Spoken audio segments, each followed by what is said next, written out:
नमस्कार दोस्तों, कैसे हैं आप सब। उम्मीद करता हूँ सब अच्छे होंगे। मेरा नाम है राहुल और मैं आप सभी का स्वागत करता हूँ मेरे इस YouTube चैनल पे, इसका नाम है राहुल ऑनलाइन इन्फो। आज की इस वीडियो में हम बात करेंगे NIOS यानी कि national institute of open schooling की नई भर्ती के बारे में। और इस वीडियो के अंदर हम जानेंगे कि आप किस प्रकार NIOS नॉन टीचिंग की नई वैकेंसी का ऑनलाइन फॉर्म भर सकते हो। यह form group A, group B, group C की पोस्ट के लिए जारी किए गए हैं। अब बात करते हैं फॉर्म की नोटिफिकेशन के बारे में। तो आप इस लिंक पे क्लिक करके इस फॉर्म का नोटिफिकेशन देख सकते हो। मैं इसका लिंक आपको डिस्क्रिप्शन में दे दूंगा, आप वहां पर क्लिक करके भी डायरेक्ट यहां तक पहुंच सकते हो। तो ये है इस फॉर्म का नोटिफिकेशन। यहाँ पर आपको इस फॉर्म के बारे में, सारी पोस्ट के बारे में कंप्लीट इन्फॉर्मेशन मिल जाएगी। यहाँ पर आपको वैकेंसी के बारे में इन्फॉर्मेशन दी गई है। जैसे कि सबसे पहले यहाँ पे ग्रुप ए की पोस्ट है, यहाँ पर पोस्ट का नाम लिखा है और उसके बाद आपका लेवल पे है। यहाँ पर काफी अच्छी सैलरी यहाँ पर आपको पे की जाएगी। और उसके बाद नंबर ऑफ पोस्ट है कि किस पोस्ट के अंदर कितनी वैकेंसी है, कितनी सीट्स हैं। और इसके आगे है रिजर्वेशन कैटेगरी कि कौन सी कैटेगरी के लिए कितनी सीट वैकेंट है। और नीचे आते हैं, यहाँ पर ग्रुप बी की पोस्ट है। यहाँ पर आपको पोस्ट की कंप्लीट इन्फॉर्मेशन दे रखी है। और इसके नीचे फिर ग्रुप सी की पोस्ट है। बात करते हैं फॉर्म की स्टार्टिंग डेट के बारे में। तो यह फॉर्म 30 नवंबर को स्टार्ट हुआ है और इस फॉर्म को भरने की लास्ट डेट है 21 दिसंबर 2023 रात 11:59 तक। अब बात करते हैं अप्लाई प्रोसेस के बारे में। तो यह फॉर्म आपको ऑनलाइन माध्यम से अप्लाई करना होगा। फॉर्म भरने के लिए आपको इस साइट पर आना है। इसका लिंक मैंने आपको डिस्क्रिप्शन में दे रखा है, अब वहां क्लिक करके डायरेक्ट यहाँ तक पहुंच सकते हो। तो यहाँ दिया गया आपको ऑप्शन लॉगिन का। अगर आप ऑलरेडी रजिस्टर्ड हो तो यहाँ पर आपको आपका रजिस्टर्ड ईमेल आईडी और पासवर्ड डालना है और ये कैप्चा कोड डाल के लॉगिन कर लेना है। और अगर आप न्यू यूजर हो, आप पहली बार रजिस्ट्रेशन कर रहे हो, तो यहाँ पर आपको क्लिक है टू रजिस्टर पर क्लिक करना है। और इसके बाद आपके सामने यह रजिस्ट्रेशन पेज ओपन हो जाएगा। यहाँ पर आपको सबसे पहले अकाउंट इन्फॉर्मेशन देनी होगी, जैसे कि आपकी ईमेल आईडी। यहाँ पर आपको आपकी ईमेल आईडी टाइप कर देनी है और इसके बाद मोबाइल नंबर में आपको आपका मोबाइल नंबर टाइप कर देना है। और इसके बाद यहाँ पर आपको आपका नाम टाइप करना है और इसके बाद है नेशनैलिटी। तो आप नेशनैलिटी सिलेक्ट कर लेंगे। इसके बाद यहाँ पर आपको यह कैप्चा कोड टाइप करना है और इसके बाद आपको रजिस्टर पर क्लिक करना है। और इसके बाद आपके सामने एक पॉपअप आएगा। यहाँ पर आपको आपकी सारी इन्फॉर्मेशन दी होगी जो आपने भी भरी थी। तो यहाँ पर आपको ओके पे क्लिक करना है और इसके बाद आपकी मेल आईडी पर एक लिंक भेज दिया गया है। आपको इस लिंक को वेरीफाई करना होगा उस लिंक के ऊपर क्लिक करके। तो आप अपनी मेल आईडी खोल लीजिए और इसके बाद आपको आपकी मेल आईडी खोल लेनी है। यहाँ पर आपको सबसे ऊपर एक मेल आई होगी, जैसे कि मेरे में यह रखी है सपोर्ट NIOS। आपको इस पे क्लिक करना है और इसके अंदर यहाँ पर आपको एक कंफर्मेशन लिंक मिलेगी, जैसे कि यहाँ पर दी गई है click here to confirm your email. यहाँ पर आपको क्लिक करना है इसके ऊपर और इसके बाद देखिए हमारी मेल आईडी वेरीफाई हो चुकी है। इसके बाद आपको ये कैप्चा कोड टाइप करना है और इसके बाद आपको जनरेट OTP पर क्लिक करना है और इसके बाद आपके रजिस्टर्ड मोबाइल नंबर पर एक OTP आएगा। आपको वह OTP यहाँ पर टाइप करना है। OTP डाल देने के बाद आपको यहाँ पर आपका एक पासवर्ड क्रिएट करना होगा। पासवर्ड के अंदर एक अपर केस, एक लोअर केस और एक नंबर और एक स्पेशल कैरेक्टर होना चाहिए। और आपका पासवर्ड कम से कम 8 कैरेक्टर और मैक्सिमम 20 कैरेक्टर तक का होना चाहिए। सबसे पहले क्रिएट योर ओन पासवर्ड के अंदर आपको आपका पासवर्ड क्रिएट कर लेना है। मैं आपको सैंपल दे रहा हूँ, आप इस तरीके से अपना पासवर्ड क्रिएट कर सकते हो। पासवर्ड क्रिएट करने के बाद आपको रीटाइप पासवर्ड पर दोबारा से आपका पासवर्ड टाइप कर देना है और इसके बाद नीचे आपको यह कैप्चा कोड टाइप करना है और आपको सबमिट पर क्लिक करना है। और इसके बाद आपका मोबाइल नंबर वेरीफाई हो गया है और आपका पासवर्ड अपडेट हो चुका है। यहाँ पर आपको ओके पर क्लिक करना है और देखिए यहाँ पे शो हो रहा है you have successfully registered, you can log in using your credentials. तो यहाँ पर आपको आपके रजिस्टर्ड ईमेल आईडी टाइप करनी है और इसके बाद है पासवर्ड। यहाँ पर आपको आपका पासवर्ड टाइप करना है जो कि आपने क्रिएट किया था और इसके बाद नीचे आपको यह कैप्चा कोड टाइप करना है और इसके बाद यहाँ पर आपको लॉगिन पर क्लिक करना है। इसके बाद यहाँ पर आपको सारी पोस्ट होंगी। यहाँ पर आपको मल्टीपल पोस्ट शो होंगी, जैसे कि group A, group B, group C. यहाँ पर आपको सारी पोस्ट शो होंगी।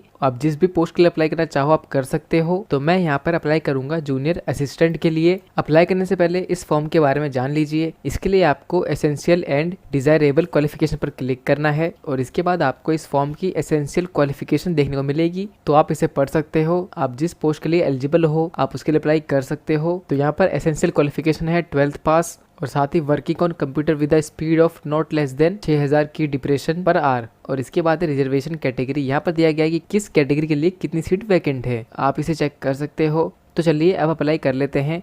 अप्लाई करने के लिए यहाँ पर आपको अप्लाई नाउ पर क्लिक करना है और इसके बाद यहाँ पर आपको इस फॉर्म की कुछ इन्फॉर्मेशन शो होगी। तो यहाँ पर आपको एक चेकबॉक्स दिखाई देगा, यहाँ पर आपको क्लिक करना होगा और इसके बाद यहाँ पर आपको 7 प्रोसीड पर क्लिक करना है। इसके बाद यहाँ पर आपको ओके पे क्लिक करना है और इसके बाद आप एप्लीकेशन पेज पर पहुँच जाओगे। यहाँ पर पर्सनल इन्फॉर्मेशन के अंदर आपको आपका आधार नंबर टाइप करना है और इसके बाद है अल्टरनेट मोबाइल नंबर। यहाँ पर आपको आपका एक अल्टरनेट मोबाइल नंबर देना पड़ेगा, यानी कि आपने जो नंबर दे रखा है आपको उससे अलग कोई मोबाइल नंबर देना पड़ेगा। तो आप यहाँ पर कोई भी एक्स्ट्रा नंबर ऐड कर सकते हो अपनी फैमिली का किसी का भी। और इसके बाद है फुल नेम। यहाँ पर आपको आपका नाम टाइप करना है। और इसके बाद है जेंडर। यहाँ पर आपको आपका जेंडर सिलेक्ट करना है, मेल फीमेल थर्ड जेंडर आप सिलेक्ट कर लेंगे। इसके बाद है मैरिटल स्टेटस, आप मैरिड हो या फिर आप अनमैरिड हो, यहाँ पे आप सिलेक्ट कर लोगे।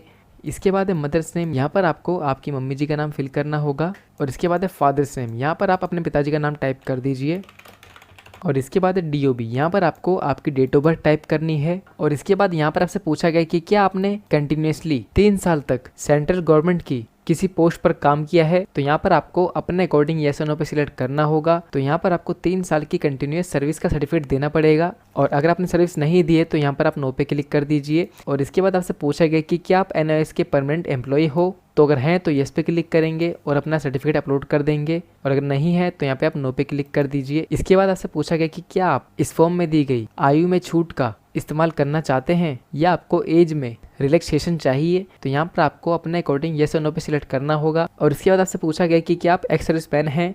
तो अगर हैं तो येस पे क्लिक करेंगे और उसके बाद आप अपना एक्स सर्विसमैन का सर्टिफिकेट अपलोड करेंगे, नहीं तो यहाँ पर आप नो पे क्लिक कर दीजिए। और इसके बाद आपसे पूछा गया है कि क्या आप 1 जनवरी 1980 से लेकर 31 दिसंबर 1989 तक जम्मू कश्मीर के डोमिसाइल थे, आप जम्मू कश्मीर में रह रहे थे। तो यहाँ पर आपको येस पे क्लिक करना है, नहीं तो यहाँ पे आप नो पे क्लिक कर देंगे। और इसके बाद आपसे पूछा गया है कि क्या आप डिफरेंटली एबल्ड हैं, क्या आप विकलांग हैं। तो अगर हैं तो येस पे क्लिक करेंगे और आपके डिसेबिलिटी का टाइप सिलेक्ट करेंगे और डिसेबिलिटी की परसेंटेज बताएंगे और आपका डिसेबिलिटी सर्टिफिकेट अपलोड कर देंगे। और अगर आप डिफरेंटली एबल नहीं है तो यहाँ पर आपको नो पे क्लिक कर देना है।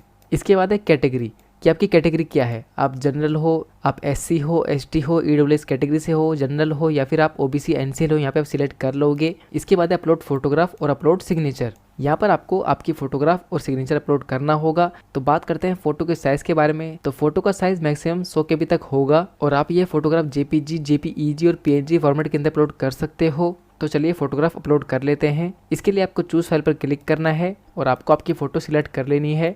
और इसके बाद आपकी फोटो अपलोड हो जाएगी। ध्यान रखिए आपकी फोटोग्राफ 6 महीने से पुरानी नहीं होनी चाहिए और आपकी फोटो का बैकग्राउंड व्हाइट होना चाहिए। ध्यान रखें कि आपकी फोटोग्राफ का बैकग्राउंड सफ़ेद होना चाहिए। इसके बाद अपलोड सिग्नेचर। यहाँ पर आपको आपका सिग्नेचर अपलोड करना होगा। बात करते हैं साइज की, साइज रहेगा मैक्सिमम 50 KB। और बात करते हैं फॉर्मेट की, तो फॉर्मेट रहेगा आपका JPEG और JPG और PNG फॉर्मेट में आपको आपका सिग्नेचर अपलोड करना होगा। अपलोड करने के लिए आपको चूज फाइल पर क्लिक करना है और आपका सिग्नेचर अपलोड कर लेना है। फोटो और सिग्नेचर अपलोड करने के बाद यहाँ पर आपको सेव एंड प्रोसीड पर क्लिक करना है और इसके बाद यहाँ पर आपको ओके पर क्लिक करना है। और इसके बाद यहाँ पर आपको आपकी कम्युनिकेशन डिटेल्स देनी होगी, यानी कि आपका एड्रेस देना होगा। तो सबसे पहले है कोरस्पोंडेंस एड्रेस। यहाँ पर आपको आपका कोरस्पोंडेंस एड्रेस टाइप करना होगा। आप अपना कंप्लीट एड्रेस टाइप कर लीजिए और इसके बाद यहाँ पर आपको आपका स्टेट सिलेक्ट करना है और इसके बाद यहाँ पर आपको आपके एरिया का डिस्ट्रिक्ट बताना है। और इसके बाद है सिटी नेम। यहाँ पर आपको आपकी सिटी का नाम टाइप करना होगा और इसके बाद यहाँ पर आप अपने एरिया का पिन कोड टाइप कर दीजिए। इसके बाद है परमानेंट एड्रेस। तो यहाँ पर आपको आपका परमानेंट एड्रेस टाइप करना होगा और अगर आपका परमानेंट एड्रेस और कोरस्पोंडेंस एड्रेस सेम है तो यहाँ पर आपको क्लिक हेयर टू कॉपी पे क्लिक करना है। तो यहाँ पर आपका एड्रेस ऑटोफिल हो जाएगा। इसके बाद यहाँ पर आपको सेव एंड प्रोसीड पर क्लिक करना है और आपको ओके पर क्लिक करना है। और इसके बाद है एजुकेशन डिटेल्स। यहाँ पर आपको आपकी क्वालिफिकेशन ऐड करनी होंगी, आपको यहाँ पे क्लिक करना है और इसके बाद यहाँ पर आपको काफ़ी सारी क्वालिफिकेशन शो होंगी। यहाँ पर को ध्यान देना है, यहाँ पर आपको उसकी एसेंशियल क्वालिफिकेशन के हिसाब से ही सिलेक्ट करना होगा। तो हमने अप्लाई किया है जूनियर असिस्टेंट के लिए और इस पोस्ट के लिए जो एसेंशियल क्वालिफिकेशन है वो है 12th पास। लेकिन यहाँ पे लिखा हुआ है कि kindly provide all the necessary education details starting from 10th। तो यहाँ पर आपको आपके 10th क्लास की एजुकेशन डिटेल्स से स्टार्टिंग करनी है। जैसे कि ये फॉर्म 12th पास का है तो यहाँ पर आपको पहले 10th की इन्फॉर्मेशन ऐड करनी है और उसके बाद आपको 12th की भी ऐड करनी है। स्टार्टिंग आपको 10th से ही करनी है, ठीक है। तो हमने यहाँ पे क्वालिफिकेशन सिलेक्ट कर ली है। इसके बाद है स्ट्रीम। तो यहाँ पर आपको 10th पे सिलेक्ट कर लेना है। इसके बाद है नेम ऑफ बोर्ड। तो यहाँ पर आपको आपके बोर्ड का नाम टाइप करना है। इसके बाद पूछा गया टाइप ऑफ कोर्स कि आपका कोर्स फुल टाइम था या फिर पार्ट टाइम था या फिर आपका डिस्टेंस एजुकेशन था, तो आप सिलेक्ट कर लेंगे। तो मेरा यहाँ पे फुल टाइम था तो मैं यहाँ पे फुल टाइम पे क्लिक कर लूंगा। इसके बाद है ईयर ऑफ पासिंग कि आपने 10th क्लास कब पास की, यहाँ पे सिलेक्ट कर लेना है आपको। और इसके बाद है ऑब्टेन मार्क्स और टोटल मार्क्स। तो यहाँ बताना है आपको कि आपने कितने अंक प्राप्त किए हैं और यहाँ बताना है आपको कि आपने कितने में से अंक प्राप्त किए हैं, यानी कि टोटल मार्क्स। तो यहाँ पर ऑब्टेन मार्क्स टाइप कर लीजिए और इसके बाद टोटल मार्क्स के अंदर मैं टोटल मार्क्स फिल कर देता हूँ।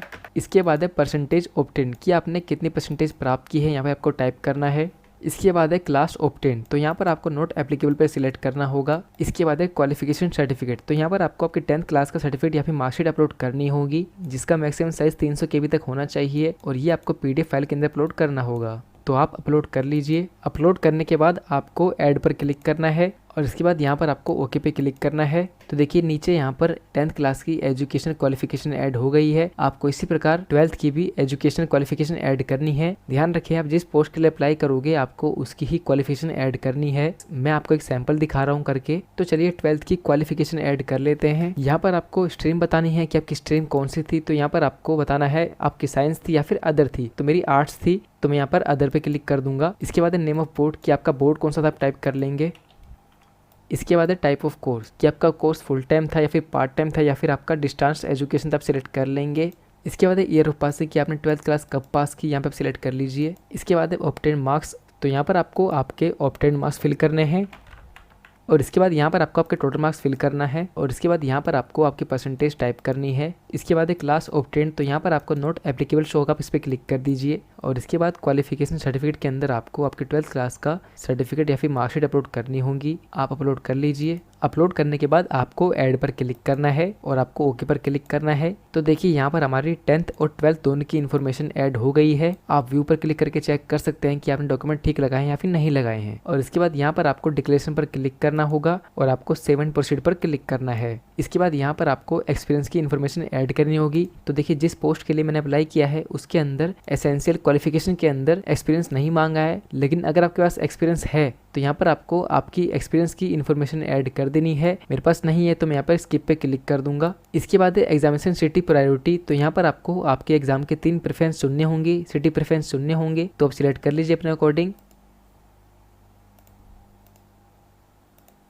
यहाँ पर आपको तीनों प्रेफरेंस अलग चुनने होंगे। प्रेफरेंस चुनने के बाद यहाँ पर आपको सेव एंड प्रोसीड पर क्लिक करना है और आपको ओके पर क्लिक करना है। इसके बाद यहाँ पर आपको आपके फॉर्म का प्रीव्यू शो होगा। आपको फॉर्म को चेक कर लेना है कि आपने फॉर्म के अंदर कुछ गलती तो नहीं की है। प्रीव्यू चेक करने के बाद आपको यहाँ पर दिए गए डिक्लेरेशन पर क्लिक करना है और इसके बाद यहाँ पर आपको सबमिट एप्लीकेशन पर क्लिक कर देना है। इसके बाद यहाँ पर आपको आपकी पेमेंट डिटेल्स शो होंगी और ये आपको शो होगा पेमेंट गेटवे चार्जेस कि किस पेमेंट गेटवे से कितने एक्स्ट्रा चार्ज लिए जा रहे हैं। यहाँ पर आपको सारी इन्फॉर्मेशन दे रखी है और यहाँ पर आपको आपकी पेमेंट शो होगी। पेमेंट करने के लिए आपको पेमेंट ऑप्शन पर क्लिक करना है और उसके बाद यहाँ पर आपको पे नाउ पर क्लिक कर देना है। इसके बाद यहाँ पर आपको पेमेंट करने के काफी सारे मोड शो हो रहे हैं। ये आपके अकॉर्डिंग है, आपको जो भी ठीक लगेगा पेमेंट कर लेना। उसके माध्यम से आपको आपके फॉर्म की पेमेंट कर लेनी है और आपका फॉर्म सबमिट हो जाएगा। तो इस प्रकार से आपको NIOS group A, group B, group C का ऑनलाइन एप्लीकेशन फॉर्म भरना है। मैंने आपको इस वीडियो के अंदर स्टेप बाय स्टेप गाइड किया है ताकि आपको फॉर्म भरने में आसानी हो। तो अगर आपको वीडियो पसंद आई हो तो वीडियो को लाइक करें और चैनल को सब्सक्राइब करें ताकि इस तरह की वीडियो आपको आगे भी मिलती रहे। और इसी के साथ वीडियो को एंड करते हैं। धन्यवाद, आपका दिन शुभ हो।